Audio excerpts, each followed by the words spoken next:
जय हिंद। दोस्तों, आज की वीडियो में जिस फंड के बारे में मैं आप सभी को बताने जा रहा हूं, हो सकता है उस फंड में आप निवेश करते हो सकता है वो फंड आपके पोर्टफोलियो में हो। लेकिन कई बार ऐसा होता है दोस्तों कि हम निवेश तो कर लेते हैं लेकिन उस फंड के बारे में हमें मालूम नहीं होता है, या फिर हम किसी फंड में निवेश करने जा रहे हैं लेकिन उस फंड के बारे में हमें मालूम नहीं होता है तो हम निवेश नहीं करते हैं। तो इसलिए हम जिस भी फंड में निवेश करने की सोचते हैं या फिर निवेश कर रहे हैं, कम से कम उस फंड के बारे में हमें मालूम तो जरूर होना चाहिए कि उस फंड की इन्वेस्टमेंट की स्ट्रेटजी कैसी है, वो फंड किस तरह के स्टॉक्स में इन्वेस्ट करता है। जब हम इन सारी बातों को जानकर समझकर निवेश करते हैं तो हम निश्चिंत रहते हैं, हमें मालूम होता है कि भाई हमारा पैसा कहाँ पे जा रहा है। तो कुछ इसी तरह के फंड के बारे में आज की वीडियो में हम चर्चा करने वाले हैं। आज की वीडियो में मैं जिस फंड के बारे में चर्चा करने वाला हूं, कोई बहुत ज्यादा नया फंड नहीं है, बहुत पुराना फंड है, बहुत पहले से एग्जिस्ट करता है। लेकिन इस फंड की खासियतों के बारे में ना बहुत सारे लोगों को मालूम नहीं है। तो आज की वीडियो में मैं इस फंड की जो खासियत है ना उसके बारे में बताने वाला हूं, और मुझे यकीन है कि इस फंड की खासियत सुनकर आप एक बारी निवेश करने की तो जरूर इस फंड में सोचेंगे। लेकिन अगर बोलूंगा कि अगर आपको निवेश करना हो तो थोड़ा सा अपना रिसर्च जरूर कर लीजिएगा। तो स्वागत है आप सभी का एक नई वीडियो में। आशा करता हूं आप सब अच्छे होंगे। मैं हूं अनवर अंसारी, चलिए पेश करते हैं। तो दोस्तों, आज की इस वीडियो में जिस कैटेगरी के म्यूचुअल फंड के बारे में हम सभी जानने वाले हैं, उस म्यूचुअल फंड का मैं आप सभी को नाम बताऊं उससे पहले उस म्यूचुअल फंड कैटेगरी की जो खासियतें हैं उसके बारे में जान लेते हैं। देखिए दोस्तों, ज्यादातर लोग जब म्यूचुअल फंड में निवेश करते हैं तो ग्रोथ ऑप्शन वाले म्यूचुअल फंड का चुनाव करते हैं, और कहीं से भी ये गलत नहीं है। मैं खुद भी करता हूं और बहुत सारे लोग ग्रोथ ऑप्शन वाले म्यूचुअल फंड में निवेश करते हैं। लेकिन जब हम ग्रोथ ऑप्शन वाले म्यूचुअल फंड में निवेश करते हैं तो होता क्या है कि जब हम निवेश करते हैं तो उस म्यूचुअल फंड की एनएबी का जो प्राइस है ना वो तो बढ़ते रहता है, लेकिन उस म्यूचुअल फंड की पोर्टफोलियो में जो स्टॉक्स हैं वो भी बढ़ते रहते हैं। यानी कि कभी वो स्टॉक्स 50 के थे, अभी वो 100 के हो गए, 150 के हो गए, 200 के हो गए। तो जो ग्रोथ वाला ऑप्शन होता है ना, उनके पोर्टफोलियो में जो भी स्टॉक्स होते हैं वो भले ही कितना भी महंगा हो जाए, कितना भी एक्सपेंसिव हो जाए, फंड मैनेजर की मजबूरी होती है कि उसी तरह के या फिर उसी स्टॉक्स में वो निवेश करे, क्योंकि पीछे से पैसा आ रहा है तो उसके पास कोई चॉइस है नहीं और उसको ग्रोथ चाहिए। तो ग्रोथ वाले जो स्टॉक्स होते हैं वो एक्सपेंसिव होते हैं, महंगे होते हैं, और ऐसे में इन फंड मैनेजर की मजबूरी होती है कि वो महंगे और एक्सपेंसिव स्टॉक्स में भी निवेश करें क्योंकि पीछे से पैसा आ रहा है। लेकिन जिस कैटेगरी के फंड के बारे में हम सभी जानने वाले हैं उसमें ऐसा नहीं होता है दोस्तों। वो एक्सपेंसिव स्टॉक्स में निवेश नहीं करता है, वो महंगे स्टॉक्स में नहीं निवेश करता है, वो ऐसे स्टॉक्स में निवेश करता है जो फंडामेंटली स्ट्रॉन्ग कंपनी है, लेकिन किसी कारण से उस कंपनी का स्टॉक्स का प्राइस गिर गया है, किसी कारण से उसमें फिलहाल तेजी नहीं आ रही है।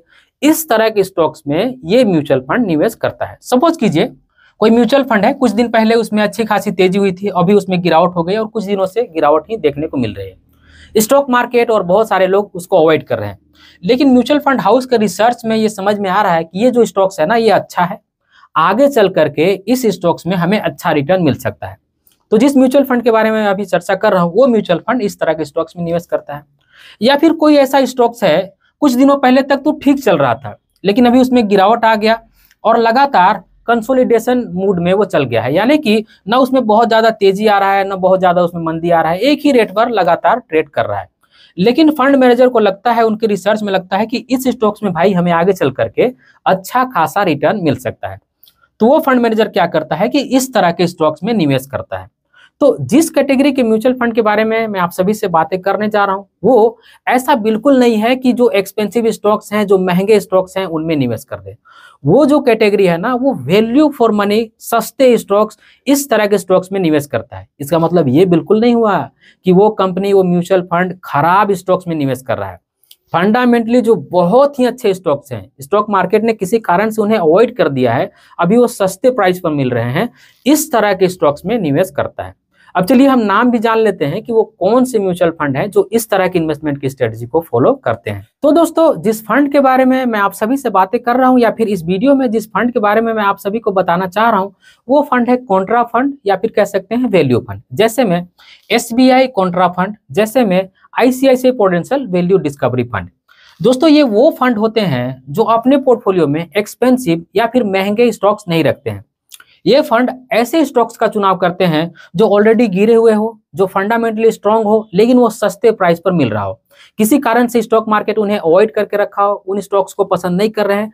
इन फंड मैनेजर की स्ट्रेटजी में ये समझ में आ रहा है कि इस स्टॉक्स में आगे चल के हमें अच्छा रिटर्न मिल सकता है। ये काम कॉन्ट्रा फंड और वैल्यू डिस्कवरी फंड करते हैं। और एक बात और बता दूं आपको कि एक फंड हाउस में एक ही फंड आपको मिल सकता है, या तो कॉन्ट्रा मिलेगा या तो वैल्यू डिस्कवरी फंड मिलेगा, क्योंकि इन दोनों के नाम अलग भले ही हैं लेकिन ये कैटेगरी और इनका काम एक ही है। इसीलिए कोई भी फंड हाउस या तो कॉन्ट्रा बना सकता है या तो वैल्यू बना सकता है। इसलिए आप कंफ्यूज मत होइएगा, एक फंड हाउस में दोनों फंड मत ढूंढिएगा, एक ही फंड आपको मिलेगा। और ये जो फंड है कॉन्ट्रा या फिर वैल्यू, इसका जो इंडेक्स बेंचमार्क है वो BSE 500 TRI है, या फिर कह सकते हैं निफ्टी 500 इंडेक्स है। इसका मतलब क्या हुआ? इसका मतलब ये हुआ कि इनके पास बहुत बड़ा खुला मैदान है। अगर ये चाहें तो अपने पोर्टफोलियो में लार्ज कैप भी रख सकते हैं, मिड कैप भी रख सकते हैं, स्मॉल कैप भी रख सकते हैं। जहां भी इन्हें अपॉर्चुनिटी मिलेगी, जिस भी कैटेगरी में इन्हें अपॉर्चुनिटी मिलेगी, उस कैटेगरी का जो स्टॉक्स है अपने पोर्टफोलियो में रख सकते हैं। यही वजह है कि लंबे समय में ये जो कॉन्ट्रा फंड है और वैल्यू डिस्कवरी फंड है, इस फंड से अच्छा खासा रिटर्न देखने को मिला है। तो दोस्तों, मैंने अपने थंबनेल पर लिखा है कि ये म्यूचुअल फंड कभी रुकेगा नहीं, कभी ये म्यूचुअल फंड थकेगा नहीं। तो क्या दोस्तों वाकई में ऐसा है कि ये म्यूचुअल फंड कभी रुकेगा नहीं, कभी थकेगा नहीं? नहीं दोस्तों, ऐसी कोई भी बात नहीं है। लेकिन आपको ये समझना होगा कि मैंने इस बात को किस संदर्भ में कहा है। देखिए दोस्तों, जो भी कॉन्ट्रा फंड है या फिर जो भी वैल्यू फंड है, उनके पोर्टफोलियो में ऑलरेडी ऐसे फंड होते हैं जो रुक गए हैं, जो थक गए हैं, और रुक करके अच्छा खासा आराम कर चुके हैं, थक करके अच्छा खासा आराम कर चुके हैं। अब तो इनका चलने का पोजीशन बन रहा है। इस संदर्भ में मैंने कहा कि ये फंड कभी रुकेगा नहीं, कभी ये थकेगा नहीं। क्योंकि दोस्तों, जब हम ग्रोथ फंड में निवेश करते हैं तो ग्रोथ फंड के पोर्टफोलियो में देखा गया है कि एक्सपेंसिव स्टॉक्स होते हैं, महंगे स्टॉक्स होते हैं, तो वहां से गिर जाने के और रुक जाने के चांसेस ज्यादा हैं, क्योंकि महंगी जो स्टॉक्स होती हैं उनमें गिरने का, रुकने का, थमने का चांस ज्यादा होता है। लेकिन जो स्टॉक्स पहले से रुक चुका है, जो पहले से थम चुका है, अच्छा खासा आराम कर चुका है, वो मुझे नहीं लगता है दोस्तों कि और बहुत ज्यादा दिन तक यहाँ पे रुका रहेगा। और यहाँ पे क्योंकि फंड मैनेजर की एक्सपर्टीज होती है, ऐसे फंड वो ढूंढते हैं जो रुके हुए हैं, जो थके हुए हैं, अब वो चल सकते हैं। इस संदर्भ में मैंने ये बात कही कि ये फंड कभी रुकेगा नहीं, कभी थकेगा नहीं। इसका बिल्कुल गलत मीनिंग मत निकालिएगा, बिल्कुल इसका अन्यथा में मत लीजिएगा। तो दोस्तों, आज की वीडियो में हमने ये जाना कि कॉन्ट्रा फंड और वैल्यू फंड क्या होते हैं और कैसे काम करते हैं। उम्मीद करता हूं आज की वीडियो आप सभी को पसंद आई होगी। दोस्तों, मेरी बस इतनी कोशिश रहती है कि जो भी मेरे व्यूअर्स हैं वो म्यूचुअल फंड के बारे में इतना जानकार हो जाए कि अपना डिसीजन तो कम से कम खुद से ले सके, उनको कहीं भी क्वेरी करने की जरूरत ना पड़े। तो दोस्तों, अगर आपको ये वीडियो वाकई में पसंद आई है तो इस वीडियो को एक लाइक जरूर कर दीजिएगा, और इसी तरह की वीडियो देखने के लिए चैनल को सब्सक्राइब कर लीजिएगा, और इस वीडियो को अपने फ्रेंड और फैमिली के बीच भी शेयर कीजिएगा ताकि वो भी अवेयर हो पाए। और दोस्तों, अगर आप चाहते हैं कि कोई आपको सही समय पर नोटिफाई करे कि अभी आपको लमसम करना चाहिए, तो मैंने टेलीग्राम चैनल का लिंक डिस्क्रिप्शन बॉक्स में दे दिया है। जब भी स्टॉक मार्केट में गिरावट होती है या फिर जब भी अच्छा मौका होता है लमसम करने का, लमसम करने की अपॉर्चुनिटी आती है, अभी आप देख ही सकते हैं स्टॉक मार्केट अपने लाइफ टाइम हाई पर है, तो मैं उसी टेलीग्राम चैनल के माध्यम से सही समय पर आपको नोटिफाई करता हूं कि हाँ, अभी सही समय है, स्टॉक मार्केट में गिरावट है, आप लमसम कर सकते हैं। तो अगर आपको सही समय पर जानना है कि कब आपको लमसम करना चाहिए, तो टेलीग्राम चैनल को बिल्कुल ज्वाइन कर लीजिएगा। इस वीडियो का आखिर में बस मैं आपसे इतना ही कहूंगा कि अपना और अपने फैमिली का बहुत ख्याल रखिएगा। मैं मिलूंगा इसी तरह के किसी और वीडियो में, तब तक के लिए बाय।